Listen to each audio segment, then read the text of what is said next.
Hi there, and welcome to another Stock Insights video on Stock Market Palantir. Make sure to hit the subscribe button and drop any comments. Now, let's go for the analysis.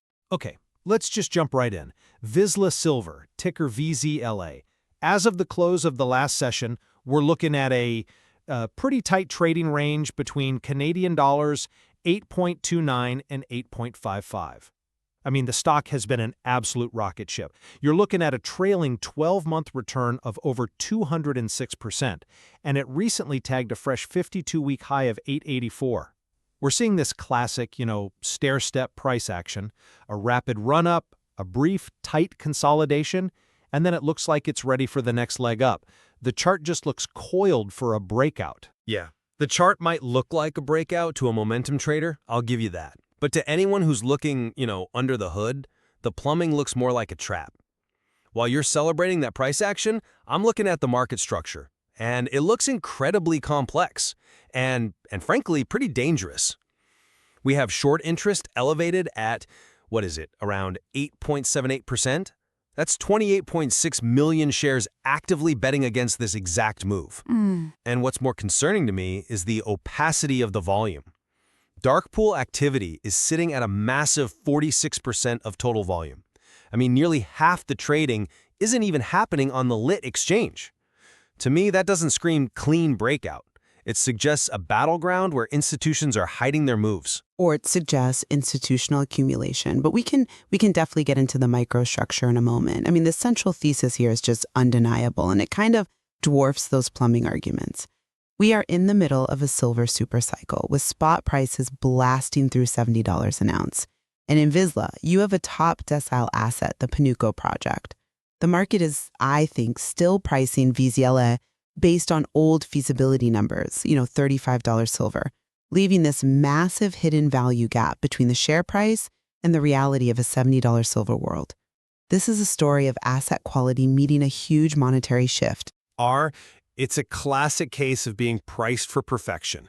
Look, we're talking about a developer with a market cap of roughly $2.12 billion that hasn't poured a single ounce of silver. The valuation is stretched, the technicals are overheating, and we're just ignoring the elephant in the room. The Sheinbaum administration in Mexico. The environmental permit, the MIA, or Manifestación de Impacto Ambiental, has itself been MIA, missing in action, for 11 months. You add in the CEO selling stock into this rally, and I just see a classic overbought trap where retail investors are going to be left holding the bag. I see why you think that, but let me give you a different perspective on that macro backdrop.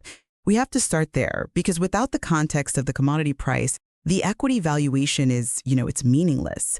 We're in the 5th consecutive year of a structural deficit in silver. This isn't speculation, it's just supply and demand. Industrial demand from solar, EVs, and now AI data centers, which need massive amounts of silver for conductivity, is just exponential. Silver shattered that $30 ceiling and is sitting at 70 plus. So against that backdrop, VZLA released a feasibility study in late 2025 that anchors the whole value proposition. We're talking an after-tax net present value, the raw value of the project in today's dollars, of $1.8 billion US, and an internal rate of return, an IRR, of 111%. Those are impressive headline numbers, I'll grant you that. An IRR over 100% is exceptionally rare in the mining space. I mean, usually you're happy with 25. Exactly. And they're more than just headlines. Look at the payback period, 7 months. In the mining industry, a standard payback is 2 to 4 years. A 7-month payback essentially eliminates the long-term capital risk for financiers. If you lend the money to build it, you get it all back in under a year. And here's the real kicker, and this goes to your valuation concerns. That feasibility study used a base case of roughly $35.50 silver. We're trading at double that today. If you just mark that NPV to market at $70 silver, the project value expands to somewhere between $3.5 and $4.0 billion. The stock is trading at $2.1 billion. Investors are getting that supercycle upside for free. The transition from explorer to de-risk developer is complete. We're just waiting for the permit. I come at it from a different angle. You're banking on a theoretical repricing based on spot silver, but the market is looking at the hard reality of relative value. Let's look at the benchmarks, specifically M&A, which is, the ultimate arbiter of value.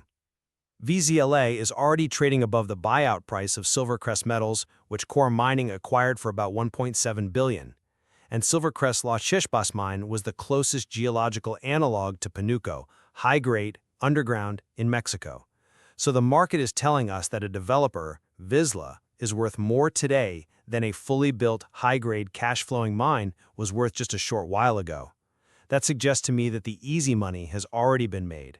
You're paying a premium for a mine that doesn't exist yet. That's an interesting point, though. I would frame it differently. I mean, the Silvercrest acquisition happened in a completely different pricing paradigm. You can't compare a buyout that happened when silver was struggling to break $35 to a valuation in a $70 silver environment. The goalposts have completely moved. The ground itself is simply worth more. If Core had to buy Silvercrest today, they wouldn't get it for $1.7 billion. They'd be paying $4 billion. VZLA is simply reflecting the new reality of the metal's price. But the risk premium should be higher for VZLA because they don't have the permit. We have to talk about the Mexico discount. The Sheinbaum administration has maintained a moratorium on open-pit concessions. I know, Panuco is underground, so technically it should be safer. But the MIA permit has been stuck in review since February 2025. That is 11 months of silence. That isn't just a delay, that is a signal. And while you're waiting, the technicals are screaming overbought. The stock is significantly above its 200-day moving average, the RSI indicators are stretched after a 200% annual move, and frankly, the insider signals are worrying. The CEO, Michael Connert, sold over 2 million Canadian in stock back in July and August. If the supercycle is just getting started, why is the captain unloading cargo? I do want to address the insider selling because that's a common bear talking point that I think lacks nuance. But let's stick to valuation relative to peers first. Since you brought up the Silvercrest comparison, if we look across the board, the market cap of $2.1 billion actually fits the profile of a future major producer in this price environment. Look at Discovery Silver, trading at $5.6 billion. Whoa, but Discovery Silver's a completely different animal. That's the Cordero project. It's a massive bulk tonnage open pit. In a high-price environment like we have now, bulk projects re-rate harder. Why? Because all that low-grade rock that was just waste at $25 silver suddenly becomes economic ore at $70. Their leverage to the price is massive. Panuco is high-grade. It doesn't have that same kind of leverage because it was already profitable at $20 silver. You don't get the same explosion in reserves. And that is precisely why Panuco is the superior asset for risk-adjusted returns. In a bulk tonnage project like Cordero, if silver drops back to $50, your margin evaporates and the whole project stalls. With Panuco, the margin safety is incredible. The all-in sustaining cost, that's the cost to pull an ounce out of the ground and keep the lights on, is roughly $10.61 an ounce. At $70 spot, the margin is nearly $60 per ounce. That's a free cash flow machine. It's bulletproof. And let's look at MAG Silver, trading at $2.53 billion. MAG is a non-operator. They own 44% of a JV with Fresnillo. They don't control their own destiny. VZLA controls 100% of Panuco. They have district-scale upside, especially after that strategic acquisition of the claims from Fresnillo in December. The market should, and I think it does, award a premium for control and for district consolidation. Control is great, provided you're allowed to build the mine. Let's pivot back to those market mechanics you mentioned in the intro, specifically the short interest and the dark pools. You spun that as accumulation. I see it as smart money hedging. We have 28.6 million shares short. That is nearly 9% of the float. That isn't retail speculation. That is institutional positioning. They're either betting on a pullback or, more likely, they're hedging against that political risk in Mexico we just talked about. Ornis, they're trapped. Look at the days to cover. It's sitting at 3.87. And for listeners, that means given the average daily volume, it would take almost 4 full trading days for every short seller to buy back their shares. That is the danger zone. If we get one piece of positive news, specifically the MIA permit approval, it would be impossible for 28 million shares to cover in a single session without driving the price vertical. This is a setup for a massive short squeeze. The shorts are playing with fire in a structural bull market.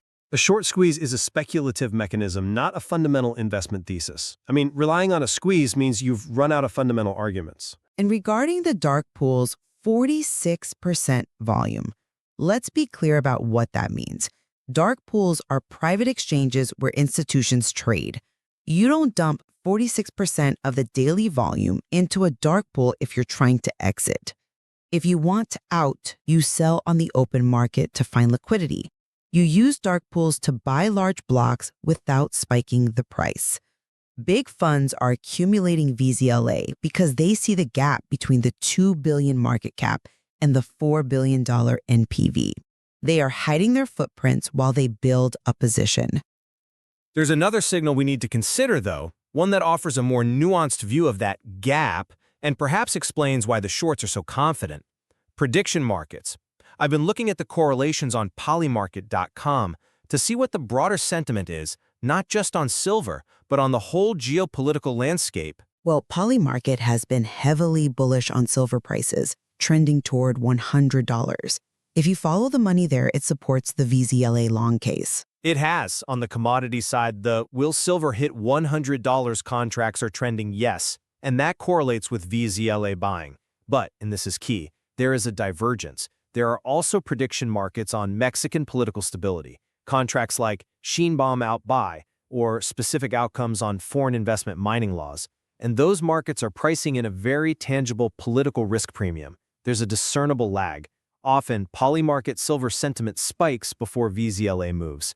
But the political risk premiums in those other prediction markets, they explain why VZLA isn't trading even higher. The smart money on the prediction market sees the silver upside, but they are terrified of the jurisdiction. They're betting the silver price won't matter if the asset is stranded. I think you might be overstating the political risk based on betting markets. The MIA permit is the holy grail catalyst for 2026. I agree. But let's look at the facts on the ground, not the betting pools. The Ministry of Economy in Mexico recently cleared 100 permits across various sectors. The blockage is clearing. The administration is signaling they need the investment to prop up the peso. And geologically, the project just keeps getting better.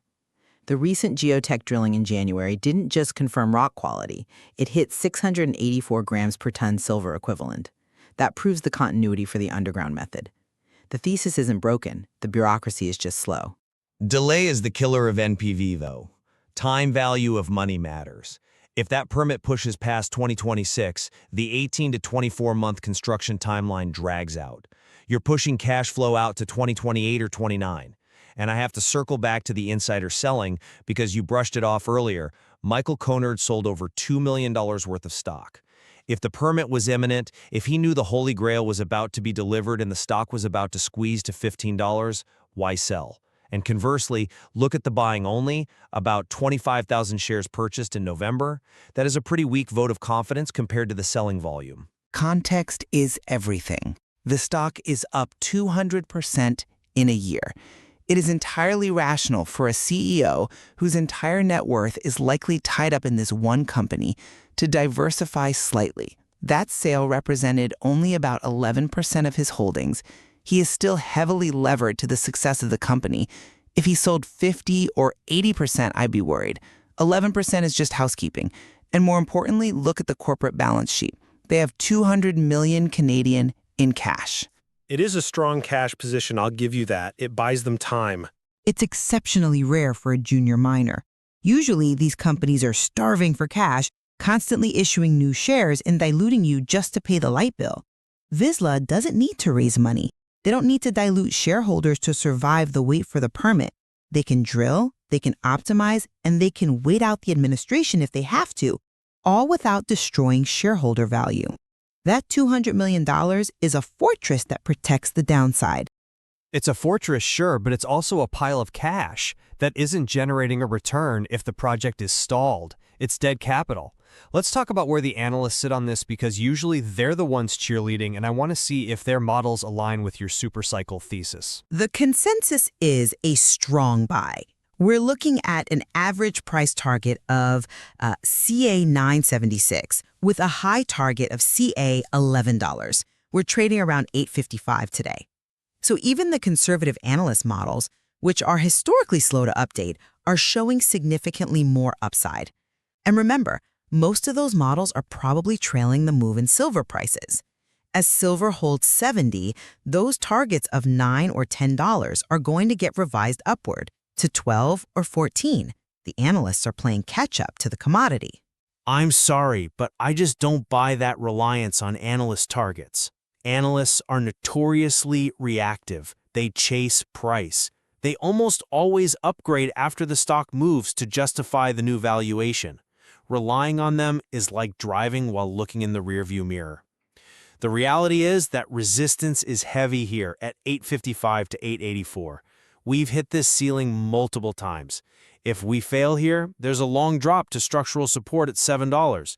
You're asking investors to buy at the absolute top of the range based on targets that are simply lagging indicators of momentum we've already seen. I see that resistance level, but I view it as consolidation before the breakout.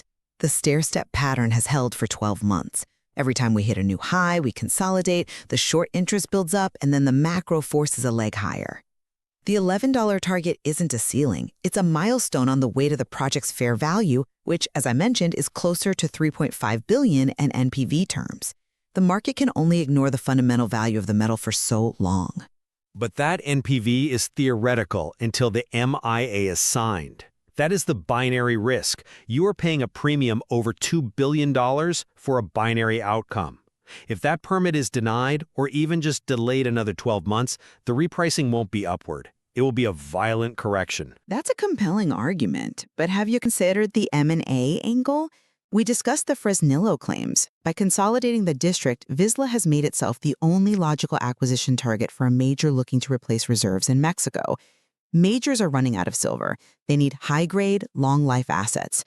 Panuco is arguably the best undeveloped silver asset in the world right now. If the stock dips, it just becomes a more attractive takeover target. The downside is capped by the M&A appeal. M&A is often the last refuge of the bull case when the fundamental valuation gets stretched. Someone else will pay more. Maybe. But with the current political climate in Mexico, majors are hesitant to write big checks. They might wait until the permit is in hand, which brings us right back to the same bottleneck. A major isn't going to take on the permitting risk that VZLA is currently stuck in. They will pay a premium after the permit is granted, not before.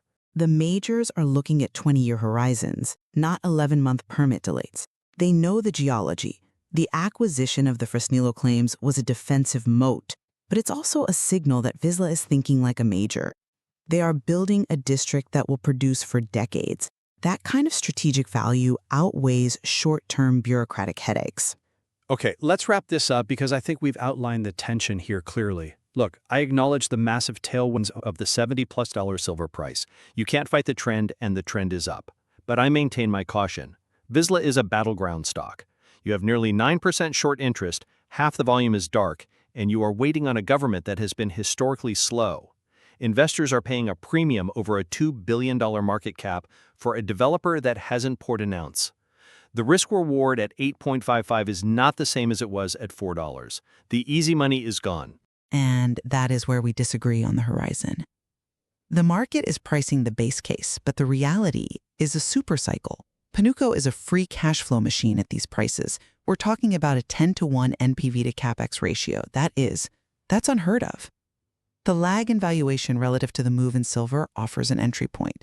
The permit is the trigger, yes, but the asset quality, that 111% IRR, provides the safety. We are just waiting for the next leg up. Time will tell if the plumbing holds up or if the dam breaks. Indeed. That does it for this edition of The Debate. If you like this video and want to watch more content like this, don't forget to subscribe to the Stock Market Palantir channel. Thanks for watching. See ya.